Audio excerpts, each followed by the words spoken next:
We're so glad it worked. That was a dumb question, right? Yes. And you know, right now we have extreme faith in Dr. Marcus and Tanya Crosby. You can sign up if we get to it, but somebody else.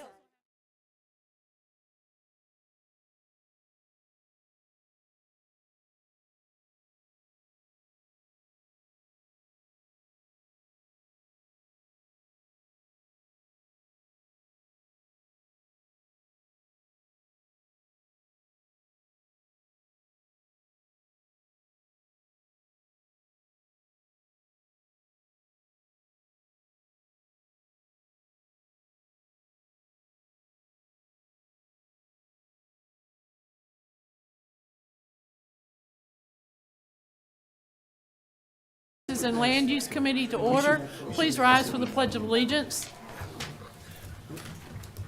I pledge allegiance to the flag of the United States of America and to the republic for which it stands, one nation, under God, indivisible, with liberty and justice for all.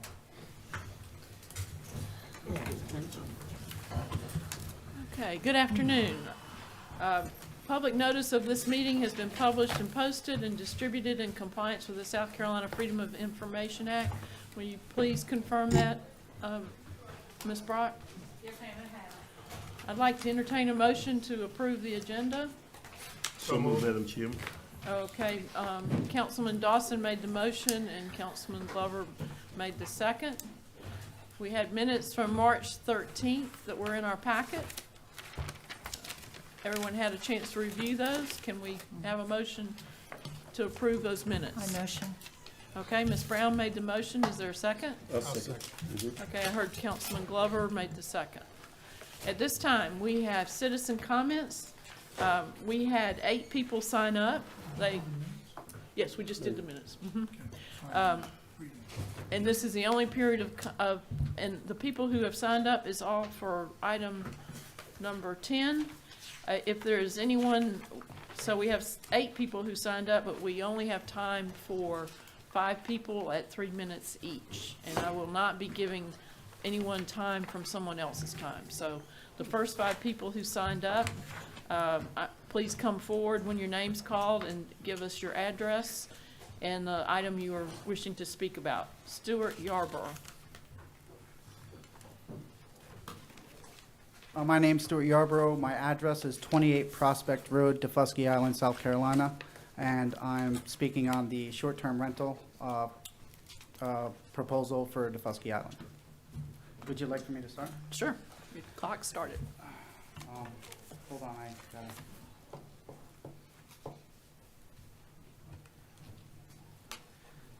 it. My name is Stuart Yarborough. My family has lived on Defusky for 102 years in the Historic District. I am the spokesperson for DAR, and I represent 120 people on Defusky that have come together to try to make a common sense recommendations that fit Defusky Island's unique circumstances. You see, Defusky Island has no bridge. Those that come over stay at short-term rentals. It is the lifeblood of Defusky's economy. There are currently 24 active short-term rentals in the Historic District, which is approximately 4 square miles. The proposal by the Defusky Island Council, we believe, will affect the poorest group of people that live on Defusky. All the subdivisions have HOAs that will be exempt from the rules. These will include subdivisions in the Historic District, so let me explain. The council said they do not want large investors coming in and turning the island into a mini hotel camp, but large investors could buy tracts of land, turn them into subdivisions, and form HOAs that will allow their STRs to bypass the rules before you. The proposal, what this proposal will do, in effect, will affect the poorest people on Defusky. Basically, the people that are having a hard time moving to Defusky and want to offset the cost by having STRs. We offered 3 different compromises that we feel are fair to all parties. 1, conditional use for historic residents in the Historic District. These residents would have to abide by a list of conditions. Violations of this list of conditions would result in their licensing being revoked. Limited conditional use based on resident 2 would be limited conditional use based on residency status of the individuals applying for licensing. This proposal would create was created by the Defusky Island Codes Committee. It would allow 3 short-term rentals per resident on Defusky and 1 short-term rental for those that do not live on Defusky under conditional use. Afterward, they'd be subject to special use permitting. Again, violating the list of conditions of the proposal would result in their licensing being revoked. 3, grandfathering under conditional use those that already own property on Defusky. Again, these people would have to follow the same list of conditions or their licensing would be revoked. This would allow people that have already invested heavily in Defusky Island properties not to be infected by what we consider an effort to limit or restrict cap STRs in any way possible. All these have been rejected in a way that That's your final notice. Yes. Okay. Thank you, Mr. Yarborough. All right, thanks. Can I present some, Please. Please, you can hand them to our county it's clerk. just one thing, and this is the data that was collected by the Defusky Island Council, and this is the election results for the last election for Defusky Island Council. Okay, the next person on and she will provide that to council members. Thank you. The next person on the list is Cade Yarborough. And if you could state your address too, please. Name. Hi, I'm Cade Yarborough. I live at 28 Prospect Road, Defusky Island, South Carolina. My name is Cade Yarborough. I've been a member of Defusky Island Council and live on the historical district. I'm the youngest person who's ever served on the council. I'm 5th generation Islander, and I come from the working people who love this special island and help make it what it is today.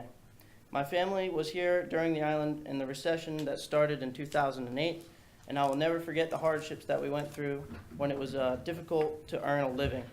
The main reason I decided to run for council earlier this year was to make sure that no other families have to go through what we did. When I ran for council this past February, I openly supported reasonable regulations for vacation rentals, and that means conditional use permitting instead of special use permitting. I believe my position on the issue is the reason why I was the 2nd highest vote getter after John Shartner out of 6 candidates. I also strongly supported open meetings and a transparent process which quite honestly had been lacking over the past couple of years. Last month, I was invited by a group of locals to a meeting with Councilman Mark Lawson to discuss the STR issue.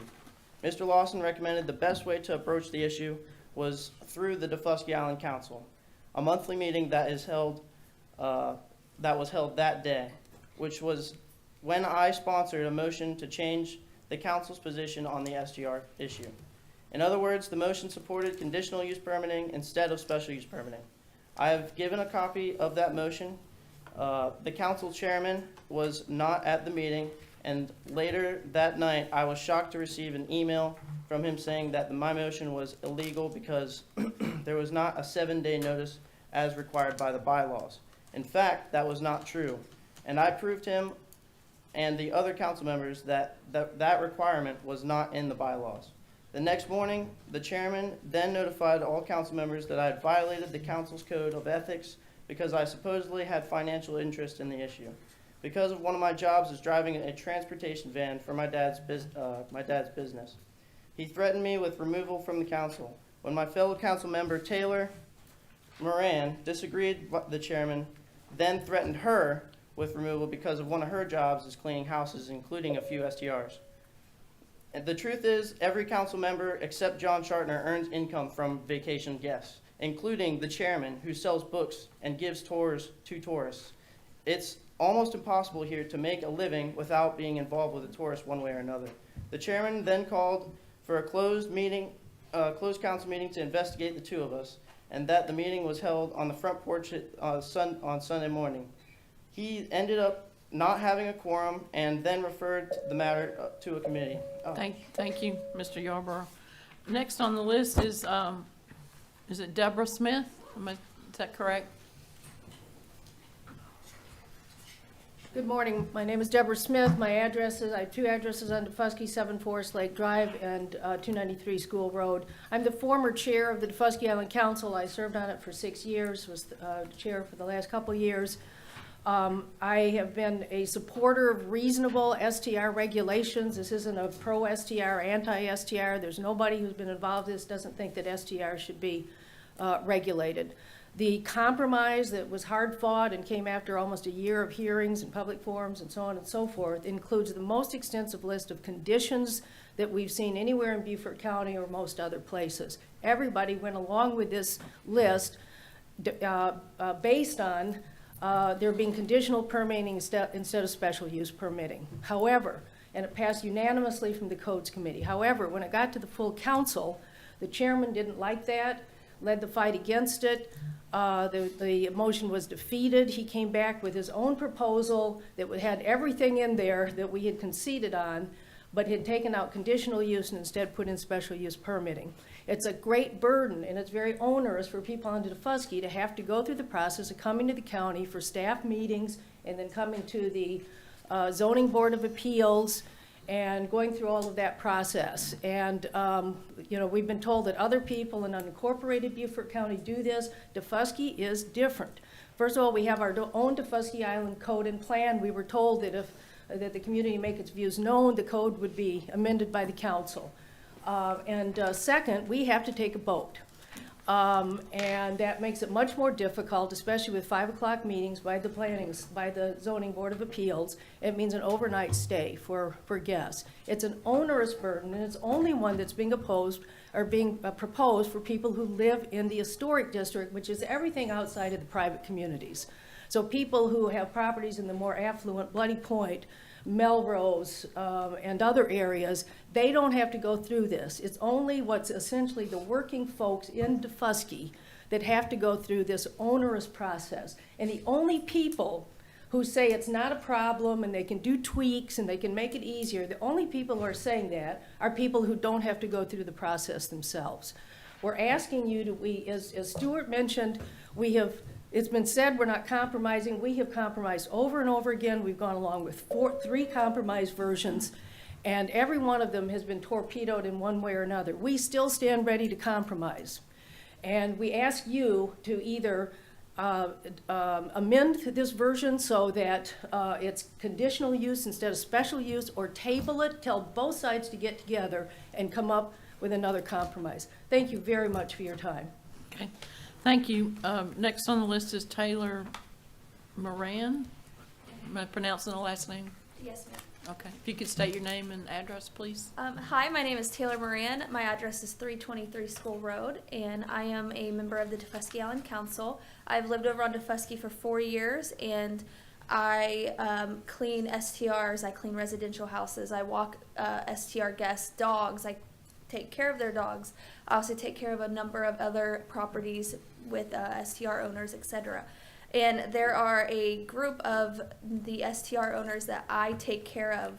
They are out of state, so they can't always get down here to South Carolina to come to these meetings to talk about getting their permits and the zoning and stuff. So I am asking for conditional use on my behalf of the people that I help with their STRs, just because that's a huge hassle, and with their families and their jobs, they can't always come down here for all of the zoning meetings and whatnot. So I also want you guys to know that us on the pro STR conditional use, we are more than happy to sit down with the people that oppose that and talk about it. And a lot of people think that we are not willing to compromise, but we are. Thank you. Thank you. Okay, the last person on the list is Sally Robertson. Is that correct? Yes, ma'am. Thank you. Thank you, everyone, for having me here today. My name is Sally Ann Robinson. I am a 6th generation born native of Defusky Island. I live at 188 School Road. I would like to say that Defusky Island is my home, born and raised. And I've seen many things come and go to and from that island. And I know when people come there, the first thing they do is fall in love with it. Well, been in love with it all my life and shall continue. On behalf of the STR, the purpose of me and speaking on what's going on, a lot of it, I'll be honest with you, it's confusing because people keep talking from one ear to the other. But all in all, I myself is working on restoring some of the Gullah homes on Defusky Island, basically because the native who have been living there, the ancestors are gone, folks have left the island for work, folks have left for medical reason, health and all these stuff. Now these homes are in despair. I'm trying my best to get these houses one at a time back up and running and have it as short-term rentals so that folks can come and enjoy not only the history but hear the stories, be a part of Defusky, and a community that we would love to have without the bickering and sides taken. We, on that island, yes, we are separated and we can only go and come by boat, is true. But we still have to have respect and understand that each one of us have our own means of what we want, but what's best for the island. I'm here, what's best for us to work with, what's best for us as a community. As it's saying, oh, this is our community, that we need to honestly make it work for the community. Having to take a boat is complicated for a lot of us. Sometimes you get up and you don't know if you can get over, basically because sometimes you got to deal with your car when you get to the other side. We have a lot of things that get in our way, but most of all, please, I am asking if tabling it for us to come together and really talk about these issues would help. I am for that. Trying to just be a part of a community that I would like us to all understand that we are there, and no matter what, we're gonna, Defusky is a beautiful place to be and live. As my grandma, mom, and ancestors before me came, and they've also fought for things happening on the island, and also their love for it left me in their spot to speak out, benefiting what would help us on that island. Thank you. Appreciate it. Okay, at this time, we are done with citizen comment period. We are moving on to number 7, which is a presentation from the South Carolina State Extension Services, Cornelius Hamilton. Thank you. Can I navigate my slide with this? You should be able to once I get it up. Someone's phone here. And would you prefer we ask questions at the end? Would that be easiest, or? Yes. Okay, thank you. Okay, perfect. I just want to thank the council committee for the opportunity to stand before you. My purpose today is just to highlight and introduce to you guys some of the programs that SC State University Extension Program is doing here in Beaufort County, as I understand that everyone is not aware of what we're doing. So this is more than 10 minutes worth of information, but I'm going to be brief. It's bulleted so I can bring it to your attention if you guys will bear with me. So I just want to highlight here that since 1896, we have been given the authority by federal and state government to conduct research and extension services through our land-grant university status. As it mentions, we are a network of 100 land-grant universities. In the state of South Carolina, there are 2 land-grant universities. So we have Clemson University Extension Service and SC State University. We provide extension services, but the thing that I do want to highlight here is that we do plan our program plan of work on a 4-year basis so that we're not duplicating services. So we provide our program so that we may assist each other, but there's no duplication of services. This is our mission, and it's simple. Our focus is to innovate ideas so that we can educate our constituents and as ultimately elevating their quality of life. As I mentioned, service is our product, and so our goal is to ensure that all of our services are influenced by these core values, these 8 core values. Now, you'll hear me refer to our services as the Low Country region. We serve the state on a regional basis. So the Low Country region, which includes Beaufort County, is served through the Hampton County office. So our office is housed in Hampton County. We serve Beaufort, Allendale, Colleton, and then also Jasper counties. These are our priorities that is established by the United States government, the Department of Agriculture, and these are our 5 areas. We have youth development, community and economic development, education, innovation and support, Family Nutrition and Health, and then also Sustainable Agricultural Natural Resources Program. And I'll give you a little bit of highlights of what those 5 programs are here in a second. I do want to bring to your attention our capacity to serve the county as we speak. The ones highlighted in red is a Family Nutrition and Health agent. We currently have a part-time employee. We're actually in the process of interviewing for a full-time employee. So at full capacity, we would have a full-time and a part-time employee for Family Nutrition and Health. And then the Community Economic Development agent is currently vacant. So all of our program areas is we assign an educator, which we call agents, to conduct educational services across the region. We try to establish all of our outreach services through a strategic partnership. And so this is a list of some of the partnerships that we try to employ. So of course we have the Department of Agriculture, we have NIFA, which is our funding source, with strong partnership with the Department of Agriculture. And then on a local basis, we definitely network with local agencies, school districts, small farmers, small businesses, nonprofits, things of that nature. What I want to bring to your attention here is that last bullet. Our target audience is limited resource, underserved, socially disadvantaged individuals. And what that normally looks like is we typically don't charge anything for our services. If we do, it's going to be at maybe a 3 to 4% basis. So prime example, we're gearing up for summer camps at this moment, and we do a lot of residential camps. Typically, a residential camp would cost us anywhere from $800 to $1,200 a piece. Our max for a registration fee would be $50 per participant.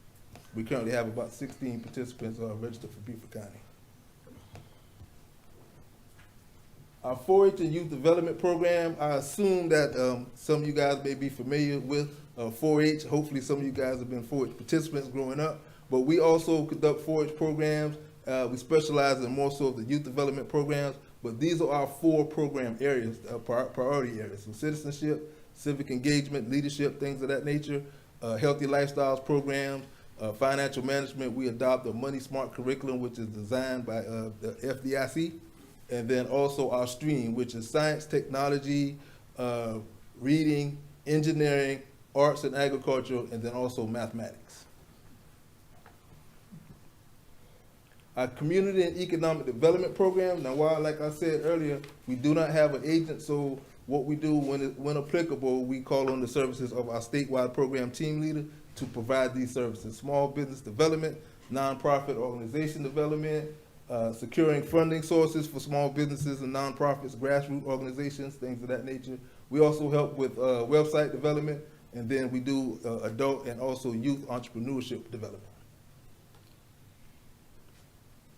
Our Family Nutrition and Health Program is designed to enhance the family structure as a whole. So whether that be eating healthy, whether that be social development, whether that be financial engagement, it's designed to engage the family in these full capacities, to include the last bullet, mental health capacity, and then we focus a lot on our food, nutrition, and education program. We know that here in the southern part of the state, we have some cultural eating habits that are not necessarily healthy for us, so we try to gauge those and provide some healthy alternatives to our clientele. Education, innovation, and support. This is a fancy way for us to say career development, college and career development. So we try to engage our high school participants. This is designed specifically for high school students to help them come up with a strategic approach to life after high school. What we found through research is that a lot of our participants, especially in our underserved populations and first generation populations, they randomly pick a college, they randomly pick a major, and sometimes it may not be the best fit. So we do things like interest assessments and career assessments so that we can kind of gear them in the right path. And these are the 3 programs that we do. College tours and things of that nature is all inclusive. Our Sustainable Agricultural Program is, for short, this is our small farm assistance program. For the most part, we engage small farmers, home garden participants, and things of that nature to help improve their operation, whether it be helping them find resources, helping them pool their resources, or helping them manage their resources a whole lot more wisely. One of the things we're most successful here is on the top there. My agriculture agent went to visit a small farm just to kind of do a crop scouting, and they were so pleased they took a picture and posted it on Facebook. So we took that picture directly from Facebook, social media.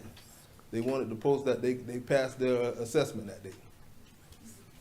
And these are some of the program highlights across the region, and the one most specifically is a statewide program. I don't know if you guys have heard of the $770 million Climate Smart Grant that we were awarded with SC State and Clemson, which is designed to help our small farm producers engage in more eco-friendly practices. Okay, and so they'll be getting the funding. They're going to get a financial incentive to participate in the program. So what we did is target small farm producers and products that they've already been growing, and then we give them assistance in research and demonstration of how to make sure those practices are eco-friendly, and we're going to give them a financial incentive anywhere from $200 to $1,500 per acre. We have about 40 participants already registered across the region. Our book distribution tour we're extremely proud of. We got a network funding partnership with Molina Foundation, and that $6,000 book distribution was specific to the Low Country region. So and to date, I think we distributed about 1,500 in Beaufort County alone. Our residential camp experiences, like I said, we talked a lot about that because that's a great opportunity. Most of the time, those participants, they're the first time away from home. We take them away from home for a week, and we teach them some healthy lifestyle skills, some basic life skills. Our Service Education Award, we've received this from several school districts across the Low Country area for just doing school enrichment programs. We also offer scholarship opportunities. This summer, we're going to be hiring college students to participate in our summer internship program.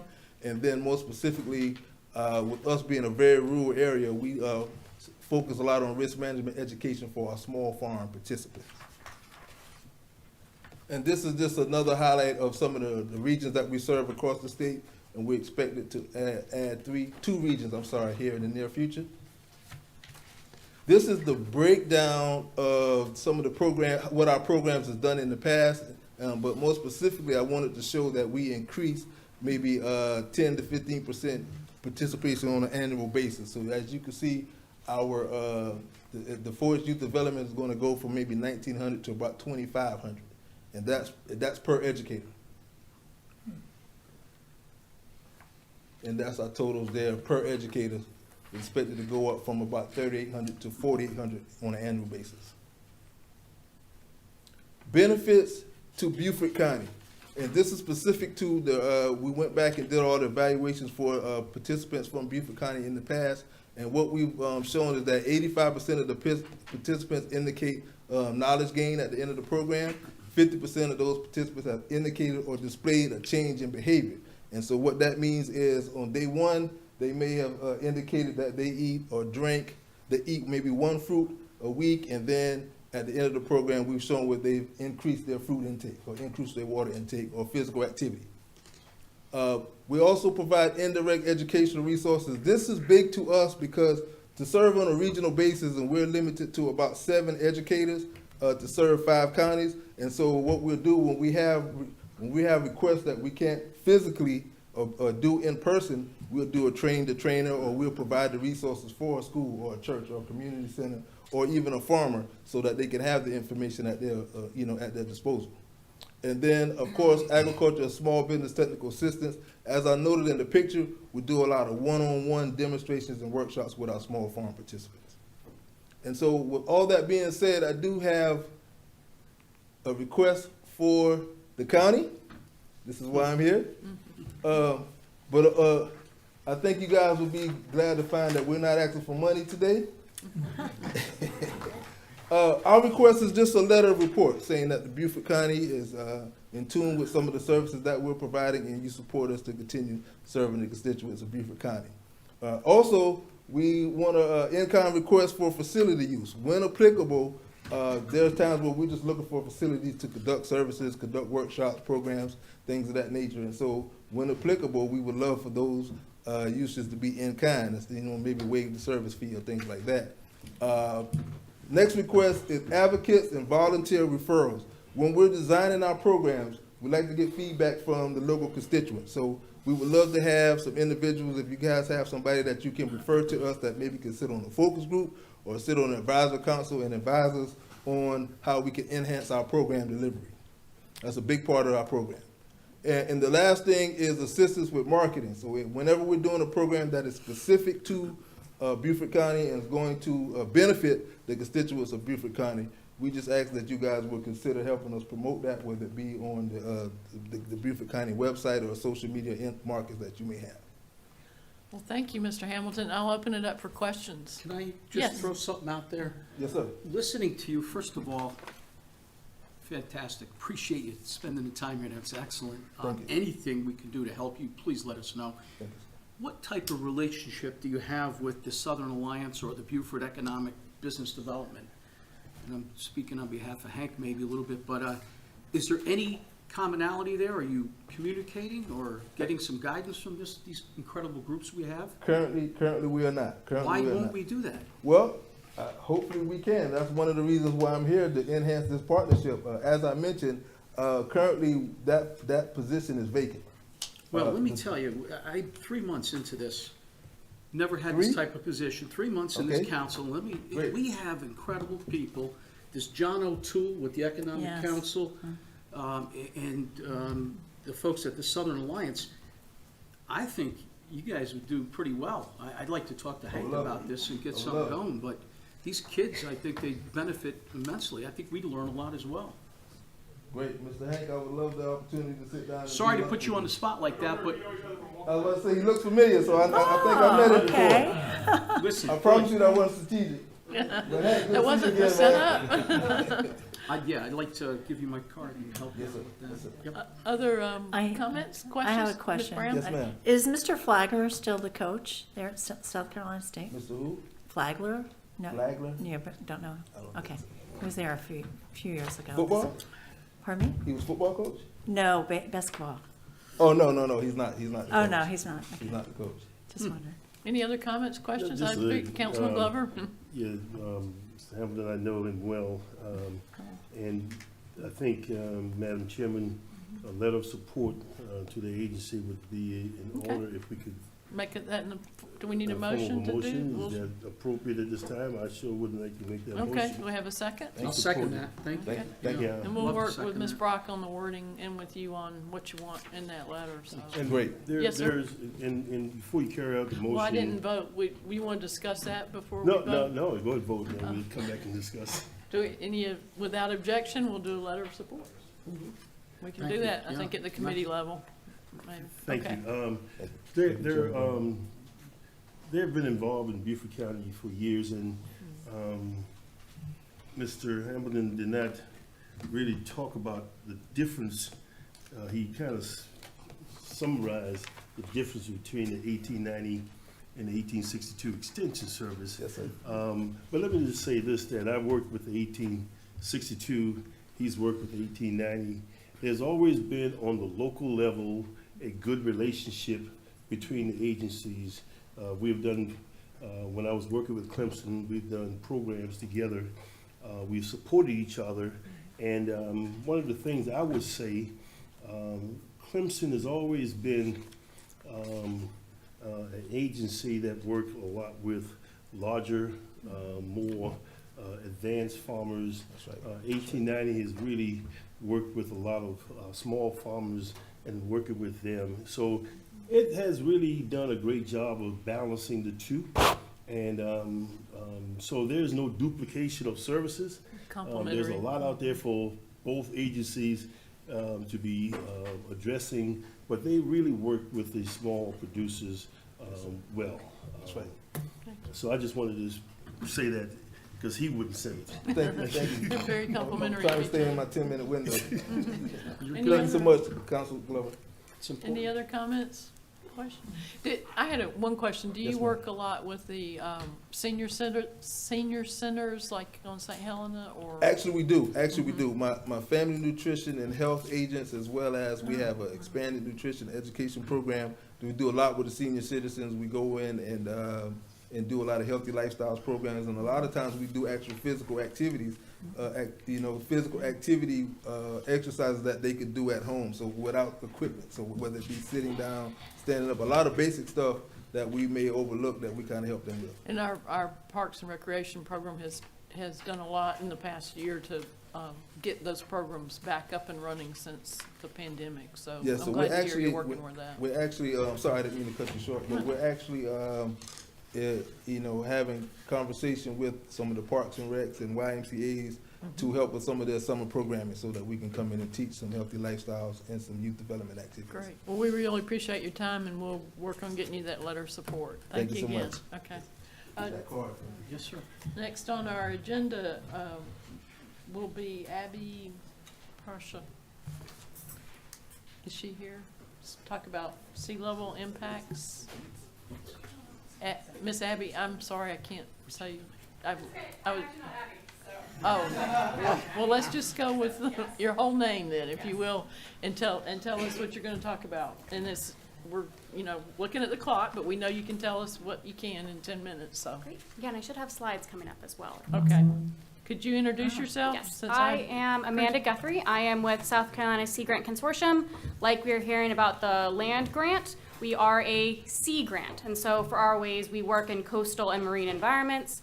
And we are actually a state agency. And so we serve all of coastal South Carolina in terms of resiliency efforts to fisheries improvements and those connections as well. So today I'm going to be talking about a project that we are working in collaboration of many people that we have commonly termed Beaufort County Adapts, Sea Level Rise Impacts Beneath Our Feet. And so with this, we are working with Beaufort County, as I said, South Carolina Sea Grant, South Carolina DNR, and the Ace Basin National Estuarine Research Reserve, College of Charleston, as well as University of South Carolina. And so what do I mean by sea level rise impacts beneath our feet? So this is primarily going to be talking about sea level rise and climate change, but also affecting our groundwater and our groundwater levels. So with this, oh, sorry. Next slide, please. So as we can see here, this is our Fort Pulaski tide gauge, and this is the closest NOAA tide gauge to this region. And it was installed in the late 1930s, and since 1930, we can see that there has been about a foot of sea level rise. And that rate of sea level rise is also increasing. And so not only are we expecting more sea level, we're expecting it to be faster. And this is not only affecting the land that we see, this is again affecting our groundwater as well. Next slide, please. So here we have the tidal predictions of tidal-induced flooding based off of this Fort Pulaski gauge. And so the teal, or the light blue color, is the predicted number of days of tidal floods for the next 100 years or so. The dark blue is going to be the number of tidal floods based off of the intermediate emission scenario, whereas the light blue is the intermediate low. And the bottom graph here in the orange is the number of actual days of tidal-driven flooding within the area. And so what we can see here is that not only are we going to have this exponential increase, regardless of the intermediate or the intermediate low, we are seeing increases in tidal flooding in the area. And so again, this is our tidal-driven flooding that we're seeing on our surface waters. And these are low-level impact floods where water is coming up out of our drains and likely flooding all of our roads. Next slide, please. So another consideration that we have due to climate change effects is going to be what we commonly call rain bombs. So this is not necessarily a scientific term, but you all might have experienced this. And so this is a intensive rainstorm. We've seen about it in the news over Fort Lauderdale last month of just a very intensive storm. So that storm is beyond what a typical rain bomb is, but these are going to be your high intensity rainstorms and thunderstorms that sit over an area and dump water. So not only is this a problem for our groundwater, this is also, like sea level rise, increasing due to climate change. And so we have both effects of groundwater due to sea level rise, as well as groundwater from this increasing rain and precipitation. Next slide, please. So what does this mean for our underground infrastructure? And so many people in the county, many people along coastal South Carolina are going to be using septic tanks or septic systems. And so how a septic system works is that a septic tank will collect sewage and then it'll slowly distribute the septic into a drain field. And that drain field then decomposes and takes care of the septic sewage.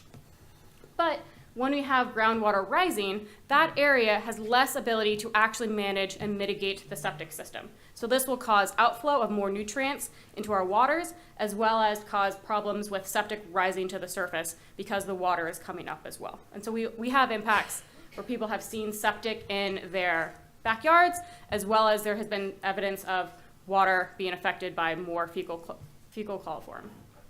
Next slide, please. So what are we doing about this? What does this mean? So as the project team that I'm speaking on behalf of, we have installed wells across the Beaufort County. So we are working with 4 different communities, working with St. Helena, Mossy Oaks, Shell Point, and Alljoy. And across these different communities, we have 15 different wells. And so these wells are pretty shallow. This is getting your shallow water, about 2 to 4 meters. And they're able to assess the salinity, so assessing the tidal water impacts, the water level, as well as the water temperature.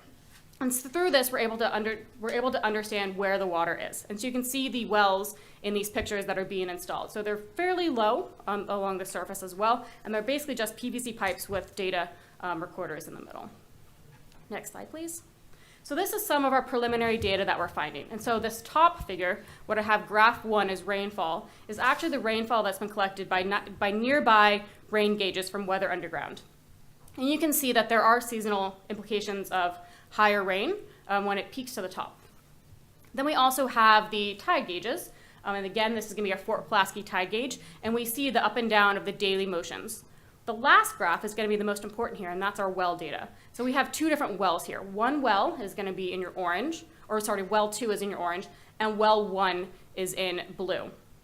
The area above the dashed line in that red is where the area where the septic would be impaired due to groundwater levels. And we do see for about a month of time, the septic or the well number 1 does go into that impairment zone. And we're already seeing that with some of our wells. Not all of our wells, as we can see, well number 2 is down below and has not reached that level, but SC1, well number 1 is in that zone. Next slide, please. And so what we're wanting to do is we're wanting to get a better understanding of where we are. So these wells are in here for about a year so far, and we expect another year of data. And that data will be used to predict how many times we're expecting the septic systems to have impairment if they were at that location, as well as understanding what that means in the context of climate change due to both sea level rise as well as precipitation. Additionally, we're wanting to get a better understanding of how communities are engaging with this and their community perceptions. And so we are planning to have 4 different meetings across these 4 different communities that we have mentioned and understand and socialize this project. So we also want to hear about their perceptions and their understandings of groundwater and any septic considerations that they have already had. With this, we are also going to be expanding on a survey. This is going to be a mail-based survey to more locations than the 4 locations that we talked about. And this will also be talking about and wanting to get a better understanding of resident experiences with flooding as well as this groundwater impacts on septics. And then lastly, we will get a more detailed discussion groups together to understand how people are feeling and dive into those ideas better. And the intent of this is getting a better understanding of where people stand and what people's acceptance of what they want to do with this, and provide that resources and data to others so the county and others within the county can make better decisions on if and how they want to manage septic systems. So with this, I do know some of your areas are covering these areas, and if not, also I will say your involvement is encouraged and very much welcomed as we go through and plan for these other public meetings. So that, thank you. Thank you, and we'll open it up for questions. Yes, sir. Sure, I do. Thank you, and we've been sort of waiting for this study to come back to the public, so I'm glad to hear that you're getting some preliminary data at this time. 2 concerns I have, and you didn't touch on one of them, okay. But you touched on septic tank system, and that's a needed on some areas of St. Helena and Ladies Island particularly. I think you have wells in the Wausau and Eustis area and stuff, so those are low-lying areas. So we're looking to see what that data is going to show, and then hopefully some recommendation coming forward from that as well. The other one that you did not touch base on is saltwater intrusion in the aquifer. Did the study address that at all?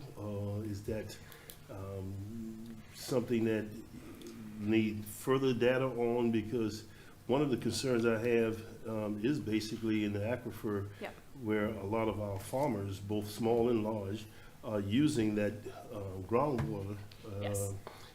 to irrigate their crops. And salt water will just eliminate that completely. So where are you with that? Are you doing any study in that area? So this project is not focused Okay. on aquifer data. And so with that, the wells that we're dealing with are Shallow? within the first few meters of the soil. The wells that they're getting water from are going to be much deeper. And the wells that we are seeing, the very coastal wells, we're seeing 1 to 4 inches of difference due to tidal influence. And so there is tidal influence, but it is fairly minimal. It's primarily precipitation because we're at the surface. So this, I understand that is absolutely a concern, and particularly the overpumping and what that means for saltwater intrusion, but this data is not going to be able to speak to that. Okay, thank you. Do you have something Okay, to say? just one question. It's the first time I've ever seen someone talk about a foot of sea level rise. Can you make sure Sarah gets that so that we can all look at that? Because again, I've never seen that put into a graph before or shown that. Absolutely, yeah. You can have, I've set my slides, and I also have, I don't have that on a handout, but I do have other handouts to provide as well. I would like to encourage you to work with our public information people about your meeting, so we can get two of those areas are in my district, and Alljoy is in Mark's district, and St. Helena, and Councilman Glover, and we have a lot of septic tanks in our districts, and we hear anecdotal things about the fecal coliform, but it's good to see it on a graph too. So this data is, we don't have fecal coliform for Beaufort, but it is a common connection across the state. But, and we would like to know, we'd like to be at those meetings when you have them. Yeah. Because we should have a lot of public interest in this, so. Anything else, comments? Thank you, it's very interesting, yeah. Thank you very much. Thanks. Okay, next we have another presentation about a new program, and I think, Ms. Schaefer, will you be presenting? Okay. And if you want to introduce others involved, that'd be great. Yes, thank you. I'm Kate Schaefer. I'm the Director of Land Protection with the Open Land Trust. And I'm here today to talk about our new Sentinel Landscape designation. There are 2 handouts in your backup materials, and I have extra copies for anybody that wants a hard copy today. But first, let me just start off and say thanks for whomever set this agenda, because we have 3 runners on base, and I kind of feel like we're batting cleanup here with our Sentinel Landscape announcements today, really building on what we've talked about already, which is supporting working farms and protecting our communities against sea level rise and becoming more resilient. So we're here to start a conversation about putting forward some tools to help tackle some of those problems. And with me today, I do have 3 of our Sentinel Landscape partners, 3 women you know very well. Tracy Spencer, the Environmental Director with Paris Island. Mary Ryan Krieger, the Deputy Community Plans and Liaison Officer with Marine Corps Air Station Beaufort, and Stephanie Rossi, the Planning Director at LCOG.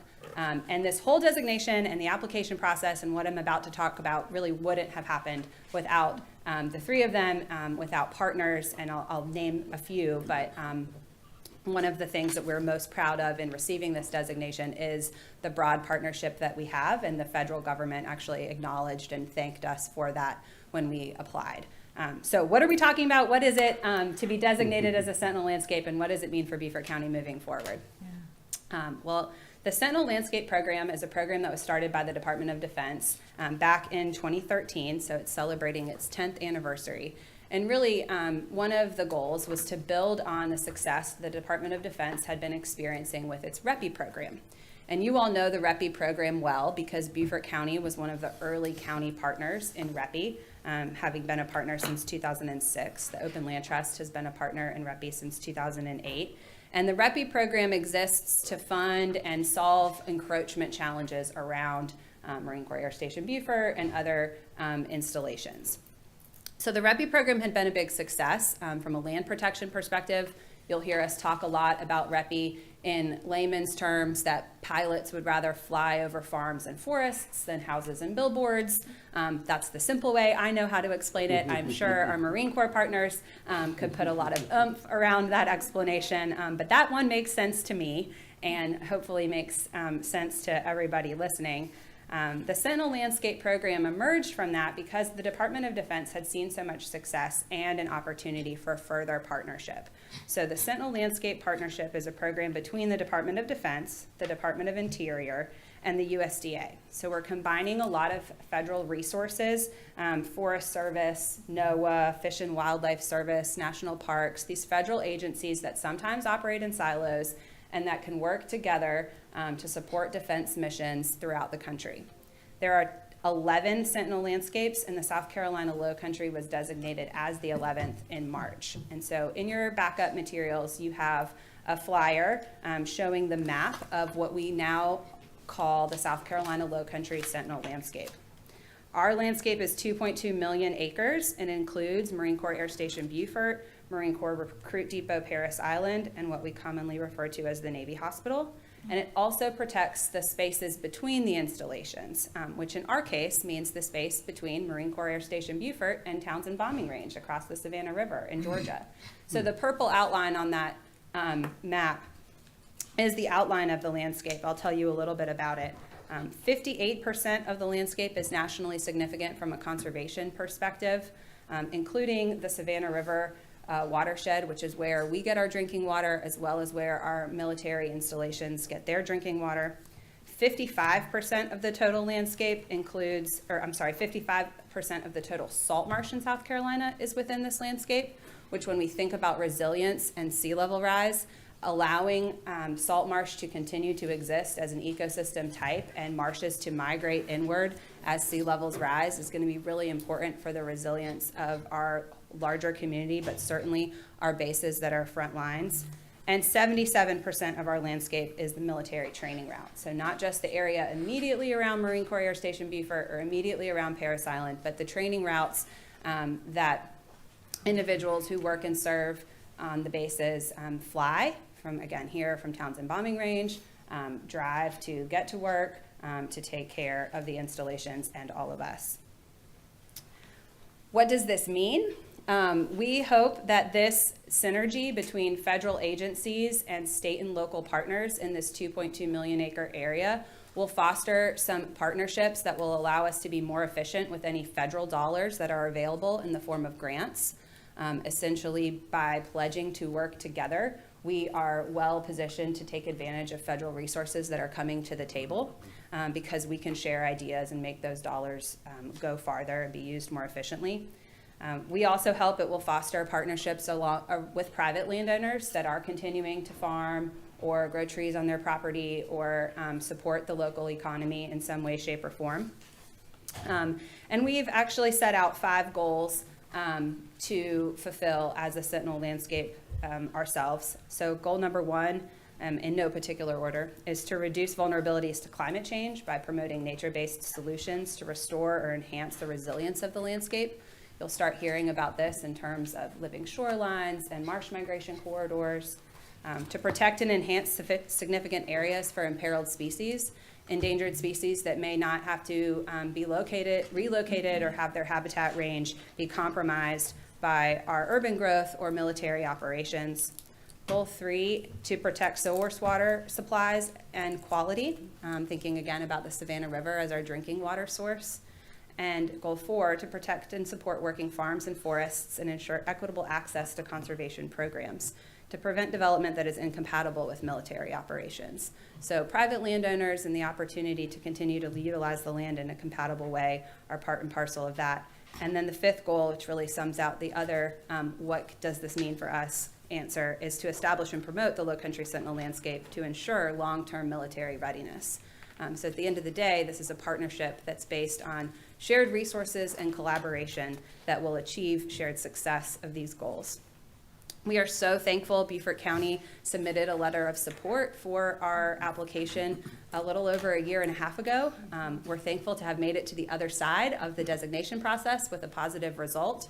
We will be hiring a Sentinel Landscape Coordinator to help manage all of these moving parts and help us achieve success, again, with greater efficiency. And we look forward to sharing more updates with you all so that you can remember that this meeting, when this idea was announced and you kind of still wondered, what does it mean and what will it do for us? 10 years from now, you'll see that success and be able to point to it. So thank you for your time. I'm happy to answer any questions. Okay, I'll open it up for questions. I think. Can I Yeah, throw yes, it sir. out there? Sure. Which one is Mary Ryan Krieger? Listen, I owe you an apology, don't I? No, listen, I missed that tour last week that my colleagues went on, and it was the day before, and I do apologize. If you'd like, I'll give you a Snickers bar. Say yes. But I look forward to getting back there. Good catch. Thank you very much. Thank you. It really is an incredible partnership between Beaufort County and the military and between land conservation. And I think, prior to really understanding this landscape, both civic and natural in Beaufort County, folks might have asked, what's the connection between the two? I know Chairwoman Howard has great experience with this in her civic and professional life, but there's such a great niche between the ability to support military readiness and the ability to protect natural resources, be it land or imperiled species. Added to that, we are essentially the landscape that is most on the cusp of sea level rise and resilience challenges. We are also best poised to find those solutions. And while we are the 11th landscape, I can assure you that other Sentinel landscapes are looking to Lowcountry, South Carolina to try to figure out these answers. And we will do it. We will rise to that challenge for sure. Georgia and Eastern North Carolina are also designated as Sentinel landscapes in our region. So by participating in this partnership and utilizing these federal, state, and local resources, we can really make success happen, not just in Lowcountry, South Carolina, but across the landscape.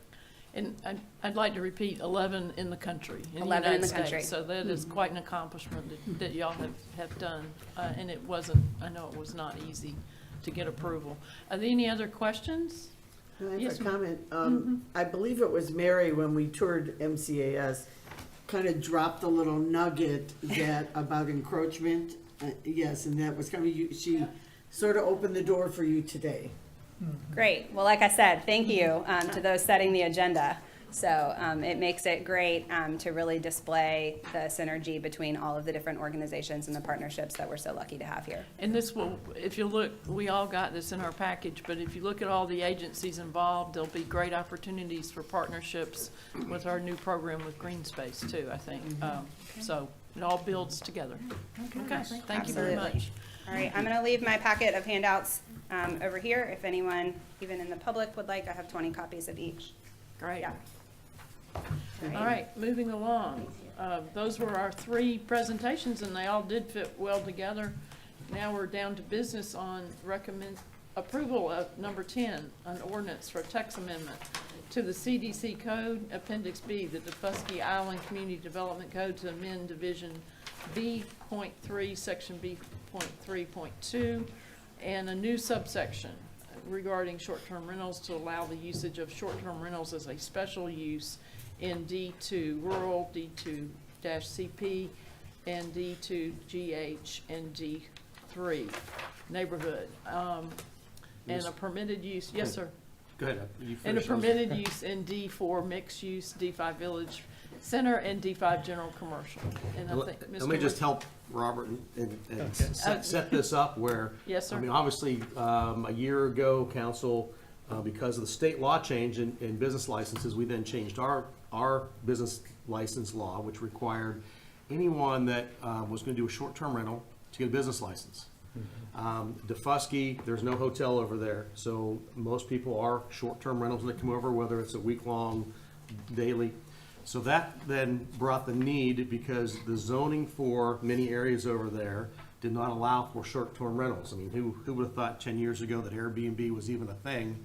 Who'd go stay in someone's house? And so again, things have changed and life has changed for this. So a year ago, whenever we passed that was then the need for Defusky then to figure out short-term rentals and what they wanted to do with their zoning. And that's where This all started with the Fusky Island Council a year ago, and that's where this comes from, is the people of Defusky. We rely heavily on the Defusky Island Council to advise us on what the folks on Defusky want. So I just want to set that up for a lot of people thinking, okay, what's going on, what's happening, and why are we talking about this? So that's kind of the start of Mr. Merchant and where this particular change comes from, and then even some of the comments you heard from folks regarding this earlier. Okay. We- Yeah, And also, we had a countywide committee address short-term rentals too. I don't remember the yes, dates of and that that. was back in 2019, and then I believe it was summer of 2020 when those were That come adopted. in, okay. Yeah, so it's a relatively new provision that we're now using to regulate short-term rentals. Okay. And thank you for, I remember some of the details, but I couldn't remember everything. So, but yes, this was, these amendments were initiated by the Defusky Island Council, which expressed an interest in developing their own short-term rental requirements. And staff, we went out to Defusky Island about a year ago, I think it was March of 2022, and met with them, and really they did the brunt of the work over the year. We had some occasional remote meetings with them, and then presented to us at the end of last year a series of amendments to the Defusky Island, that's Appendix B of our Community Development Code, that would establish basically short-term rental as a use in the table, and then requirements that short-term rentals should follow. And I wanted to mention Defusky Island Council is a group that is, members are elected by residents and property owners of Defusky Island, and they serve as a liaison between the people of the island and, as they say on their website, local, state, and federal government. So, we look to them kind of as they're a good bellwether of what is going on in the island, so we felt they were a very good group to work with in coming up with the recommendations. I will say that once we received a recommendation from their council, we worked back and forth to make some revisions so that fit into the code, or to be more consistent with what's in the code currently. And what you're seeing before, we're adopting as a staff recommend. We worked with the committee, but this is ultimately a staff-initiated amendment to the code. Real briefly, what this does is it establishes short-term rental as a use in their in Appendix B for Defusky Island. They have 8 districts on the island. They're kind of analogous to county districts, but they have a D on the front instead of a T or a C. And so 4 of those districts, D2 rural conventionally platted, D2 rural Gullah heritage, and D3 general neighborhood. Short-term rentals are a special use. And then 3 of the districts, D4 mixed use, D5 village center, and D5 general commercial, it would be a permitted use. And in one of the districts, D1, it's not permitted. That's similar to RT1, and it's really only meant for marsh islands or preserved lands. So, and I thought I would, since this was discussed during public comment, just a refresher, when we say special use, what that means is that they're ultimately, it's something that is listed in the use table, and what it states is that it is something that may or may not be appropriate in all locations within the district, and so it requires the applicant to meet a set of criteria and then go before the Zoning Board of Appeals, and then they render ultimately the decision to grant a special use permit. So it has a public process involved in it. Conditional use is something that is typically, the code will have specific conditions that are outlined in the code, and then staff works with the applicant to go through those, make sure they're meeting those conditions, and so it's approved at the staff level. So that does not have the public component that a special use has. So they're proposing 4 districts where it's a special use, 3 that it's permitted, Of course, even as a permitted use, it still needs to meet to the requirements of the code. I will state that what is being proposed, what the council recommended, is very similar to the county's approach to short-term rentals countywide. You know, because in most districts, we require them as a special use, but there are 2 districts, C4 and C5, where they're permitted use. So we kind of see the two approaches as being very parallel, and that's why, as staff, we felt you know, comfortable bringing this forward as a recommendation.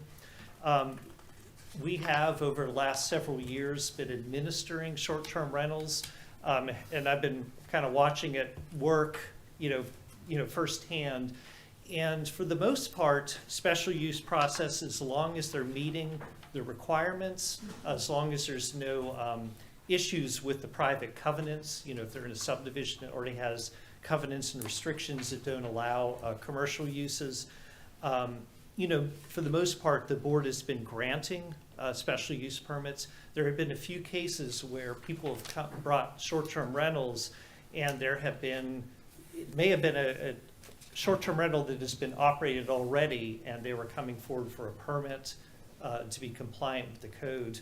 And so we've had a few cases where a lot of neighbors came and said, well, you know, you're having parties here every weekend, you know, and so there have been instances where this has worked to, you know, and the ZBOA has denied permits based on, I guess, past activity that they were, you know, from the input that they got from people who came to the ZBOA meeting. So I would say that that's the advantage of a special use process, is it has that public component, and allows the ZBOA ultimately to render that decision.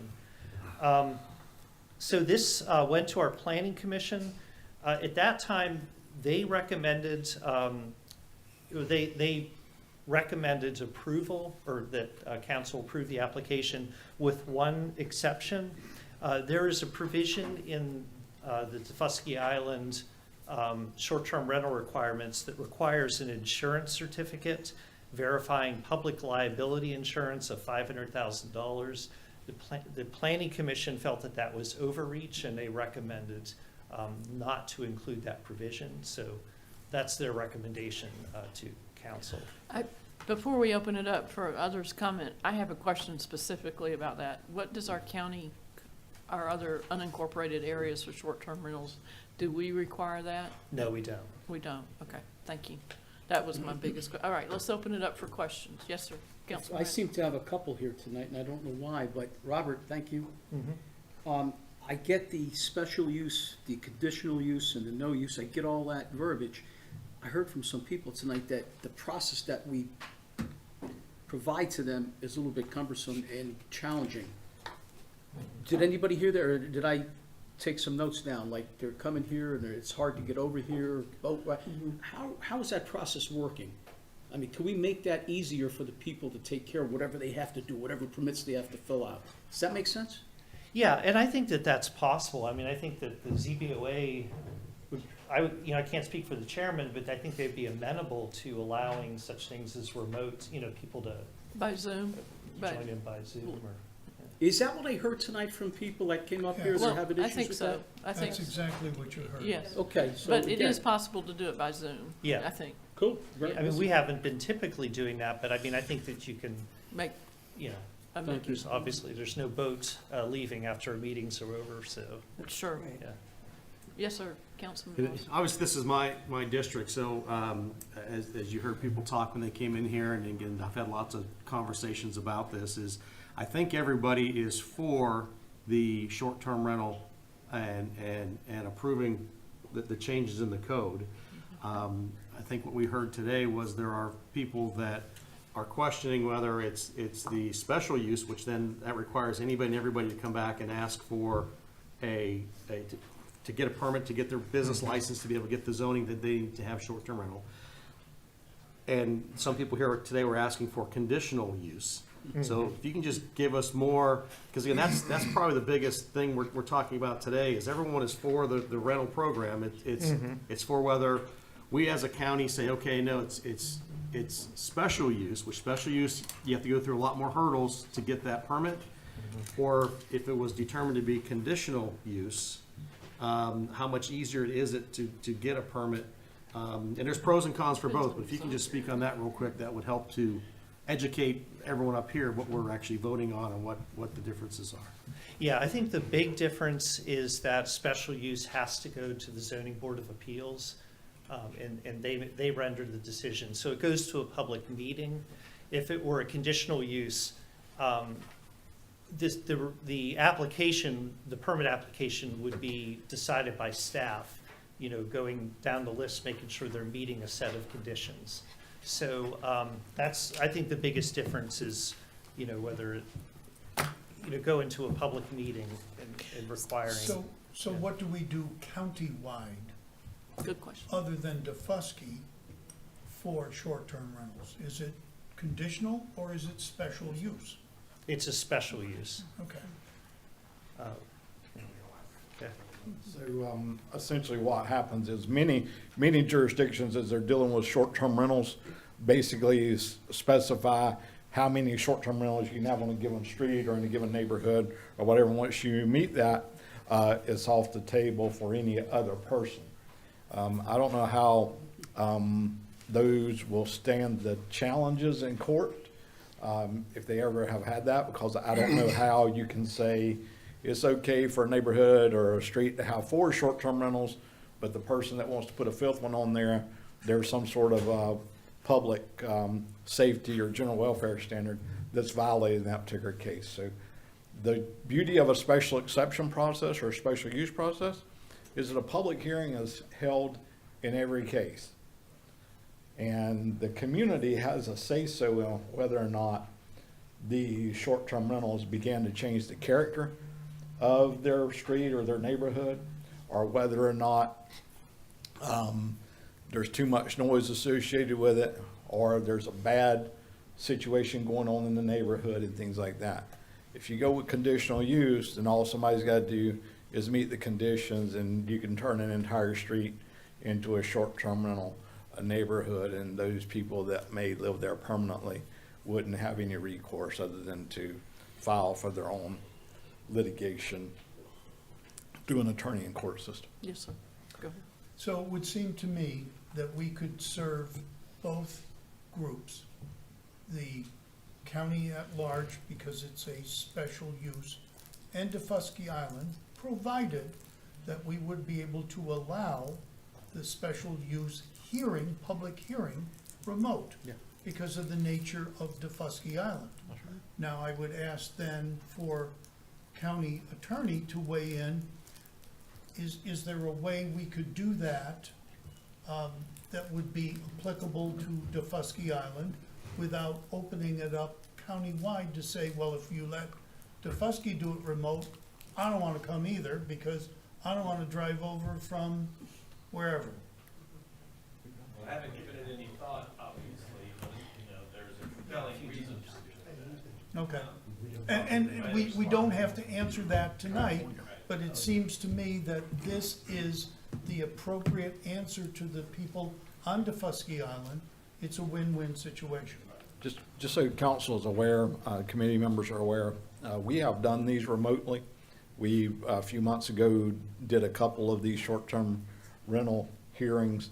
The property owners were in California during the hearing, and they were actually on the screen remotely, so it can be done. it can be done. Okay. Yeah. Well, since we have Eric up there, so, Eric, I know that, and again, you've done a great job of going over and listening to the people on DeFusky and talking to them, and we kind of charged the DeFusky Island Council with coming back with their recommendation, and whether that was gonna be conditional use or special use. Now, Ms. Sally Ann Robinson asked about delaying this, because again, the island itself and the community they go back forth, and they're negotiating and deciding themselves what they do. Is there any reason that we need to move this forward today in an immediate fashion, and we delayed it once already?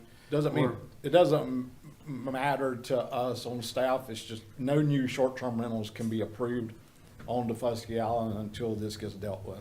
How many meetings were held approximately? About how many meetings? By the codes committee and all, or on By DeFusky staff Island? with DeFusky? Well, I've been over there 3 or 4 times just in myself to discuss this issue. Rob and Mark have been more involved in it with the Codes Council on this issue and other issues. I will point out to the council, just so you all are aware, the DeFusky Island Council has no legislative standing, no legislative authority. That was a council that was created by the planning department to be a communication arm between the DeFusky Island folks and the county planning department. So county council doesn't have a role in that. They have no authority beyond just communicating with the planning staff. There are bylaws. The vote that took place that you heard about earlier in public comment, I would question whether or not that is a valid vote when it got changed from what from the previous DeFusky Island Council had done, because I do not believe that item was on the agenda, and I do not believe they met their own bylaw standards for publishing of that agenda on that item. And the item had already been established and voted on by the DeFusky Island Council in previous meetings. And as you all well know, you can't go back and change or reconsider a previous vote or motion that's already been made unless somebody that voted with the prevailing side during that meeting votes to reconsider that motion. So I don't know that what changed about that is actually valid. I don't think it's really relevant to the matter at hand. I think that people need the right to be heard when it comes to zoning. I'm a big proponent of that, and I would recommend that you all consider doing it by special exception whenever you want to do it, but there is no hurry to do it this evening. All right, and let me just say that the DeFusky Island Council meets again when? When's the next meeting for the DeFusky Island Council? Next Tuesday. So even if we move this forward, the current DeFusky Island Council can meet and come back with another recommendation, because from here we'll go to Full council. And that's have 3 readings. And that's have to have 3 readings. And a public hearing. And a public hearing at that time. So, obviously, just like us, we had new members come in. The DeFusky Island Council has new members coming in. And so it's something that I'd like to, again, Eric gave the explanation, but they've been our bellwether, our sounding board for many years. As long as I've been here, we have listened to and taken recommendation of the DeFusky Island Council. So even if we pass it today to get it moving forward, it would go to council. We have to have 3 readings, one of them being another public hearing on this issue. I thought about delaying it, as Ms. Sally Ann Robinson had talked about, but I think that if we move it forward still, that gives time for negotiations to happen, and hopefully that there is some resolutions that come back from the DeFusky Island Council of what they would like to do. Again, since I represent the area, everyone looks to me and says, Mark, what do you want to do? What's going on? Do you want to make that a motion? I would like to, I'd like to make a motion that we go ahead and pass today's, or move today's recommendation to council. In that time frame, however, the DeFusky Island Council will meet and would ask them to come back then and get the findings that we can make public to. Do we have a second to that motion? I'll second it. It's for first reading. Yes, just for first reading. Okay. I'll second. Without objection, this will move forward to full council as presented by Yes. staff. Thank you. And I agree with what Mark said. There's a lot of, there's enough time in between to really hear the public and to hear the people and the council. I do agree with Mr. Greenway in that the special counsel on DeFusky, the question I have right now in my mind is, who do they answer to? And they were created, I think Rob said, by the planning commission. So do they report back to the planning commission to monitor them, to make sure that elections are fair, et cetera, et cetera, et cetera?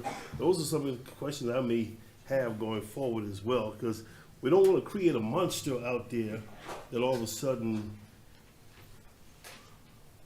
Right, and I agree, and that's Okay. something else that. Thank you. They're with the DeFusky Island Council, there's times whenever we need to listen to what they say. We can't sometimes say, oh, that's not what we want, and we move forward. We need to listen to them at all times and not just whenever we see fit. So it's Okay. gonna- All right, let's move forward. It's almost 4:20. Number 11 on the agenda is recommend approval of an ordinance for text amendment to the Community Development Code, Division 4.2.20, General Standards and Limitations to clarify connectivity standards for primary structures regarding building connections,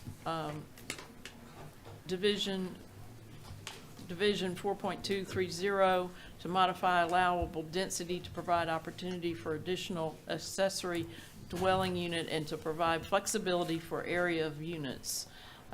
Division 4.1.360, short-term rentals, to modify general standards to allow only a principal dwelling unit or accessory dwelling unit as a short-term rental on a single parcel.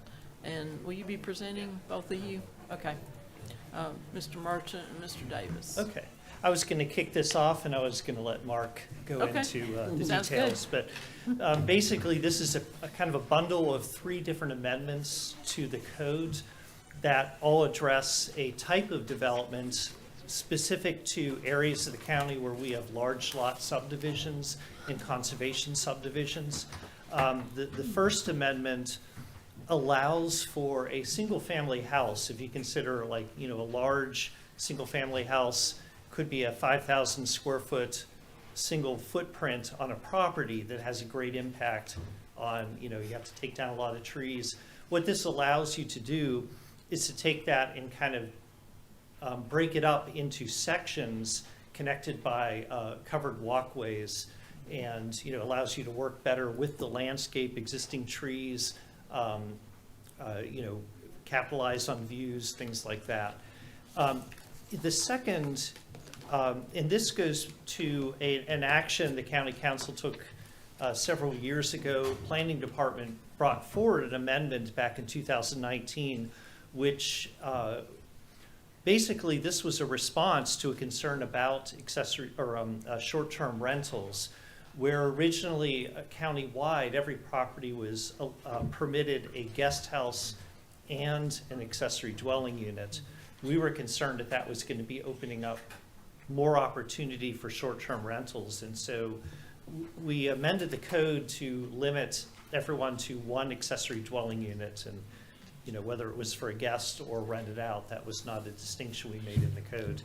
What we found is that had some unintended consequences on some of these larger lot communities where they're used to having several guest houses as part of single family residence. And so what this proposal does is to allow an additional accessory dwelling unit based on a threshold property size, for a larger lot.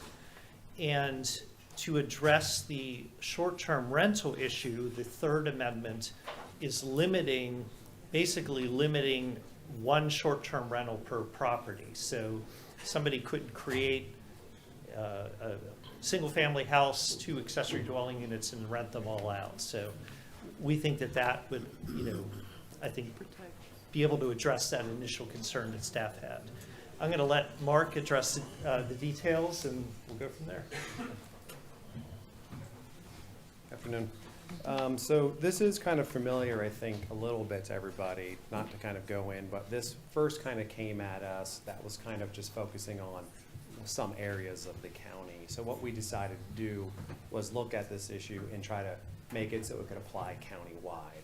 So these are the edits that staff came up with, and I want to make it so everybody go, these are staff initiated. This was not an application that we received from anybody, and this does not require any rezonings of any property. So it's all staff initiated text amendments. And kind of like what Rob said, this went through the planning commission. They recommended approval. We thought we were going to have to do a lot of explaining. It's one of the best meetings we had, so hopefully this goes as well. So with that, I mean, for the purposes of time, you can see here is an example of a picture of kind of what a typical open roof line connected from structure to structure could look like. And then here you can see kind of how a house would utilize that regarding a main structure, and you can kind of see some trees and how this architect used this lot to maximize the views and was able to save some trees and kind of did some of those connections off of 2 wings. And that's typically how it could be used. And then in this instance, sometimes you can, how people get around it is they would enclose them. And when you're permitting things, a lot of people can do some weird things. So what this will do is this will finally define what is appropriate, how far, and how much you can do to give staff direction on this issue moving forward in regards to these unenclosed or enclosed kind of roof line connected when structures come in. Okay. I'll open it up for questions. About how large is that lot that you're looking at, your example? It's probably a pretty good sized lot. That's a least very large house. 4 or 5 acres, or? Probably, yeah. Any questions? No? One of the things you use here is a measuring stick. It was greater than 3 acres. When I look at St. Helena, where we have units at 3 acres, greater than 3 acres would be 3.5, that you can actually start dividing up to get more units on that acreage and stuff. So something like, greater than 5, 6, 7 acres may be something you might want to look at as a comparison when you start moving this forward and stuff. That's my only concern right now. Yeah. But I think it's really what you're asking for is better utilizing that land to get more landscaping on the property versus the actual building, but also allowing a resident to have maybe 1 or 2 accessory that they could actually rent out, et cetera, et cetera. I can see that possibilities and stuff, but I just want to know how that will impact an area like St. Helena, where you have now needing 3 acres for 1 unit, and so if a person got 4 acres. Well, can I clarify that real quick? So Sure. right now, currently you're allowed 1 primary and 1 accessory dwelling. Sure. So we're not, this is, lots of times, this is one of these things where we're bringing a text, we're bringing more to the table here. People will get more when this is done. Understand that. Architects will have more flexibility in how they can arrange their homes. This is introducing for somebody to have a second accessory dwelling unit. You just need to have 3 acres in order to get it. You can still have the 1, but if you want 2, you need 3 acres or more. Minimum, yeah. So we're not taking anything, we're just adding in if you have a certain level of acreage. Yeah, that's the comparison I want to use. So versus what is allowed now on St. Helena versus if this was put in place, what would it look like as far as units per acre capacity? People would just get more use out of their existing land. I understand what you're saying. Okay. Councilman Dawson? Mark, how does this apply to accessory unit that is detached from the main dwelling unit? So it would still follow an accessory structure thing in the under section 8 under 4220E kind of speaks to if it doesn't comply, then it's just permitted as a typical accessory structure and would follow those requirements, would have certain sizes, orientation. And really here what we're talking about mostly is more kind of heated habitable space or like an accessory dwelling unit. If somebody's just putting a shed in their background, that's just accessory structure, that gets permitted, nothing's changing here. Any other questions? You need a motion from us to take this forward. Yes, Yes. Can I hear a motion? I will make that motion. A second? I'll second it. All right, Sure. second by Councilman Sure. Glover. The motion was made by Chairman Passmore. Without objection, this will go forward. Thank you. Thank you. Okay. Then the last thing on our agenda is a resolution authorizing the county administrator to execute a lease agreement with the Landmark Baptist Church encumbering property owned by Beaufort County known as a portion of the Chechessie Track. And Ms. Nagy will speak to that. Thank you. Thank you. Thank you, Madam Chair, Committee. Stephanie Najid, Passive Parks Manager. Today, I'm bringing forward a resolution to authorize County Administrator execute a lease with Landmark Baptist Church. They have been currently leasing a 2,400 square foot building on approximately an acre of land that we call the Chechessie Tract since 2013. Their current lease agreement is only a month-to-month since 2013. And they and I have agreed to go to a year-long lease now that has 4 annual extensions. So it's going to become in compliant with the newly adopted lease policy. Also, the rate of which the rental amount is going to increase. So they will receive the 50% nonprofit discounted rate as per that lease policy. And so it'll be $1,800 a month, which will be deposited into the special revenue fund for the passive parks so that I can continue doing maintenance on passive park properties. And if approved, then it would go to May 22nd, County Council for approval and public hearing. Okay, any questions? No. Can I hear a motion? I have a question. Yes. The church understands that it's going to 21,600 a year. They have 2,400. seen the lease several times, and they did make a couple of edits and had questions regarding insurance and some stuff, but they did not question the amount, and Okay, thanks. so that's, yeah. Do we have a motion to move this forward? I'll move. Okay, motion made by Councilman Tabernick, and a second? I'll second. And second by Councilman Dawson. Without objection, this will move forward. And if there's no other business, we are adjourned. Thank The you. chairman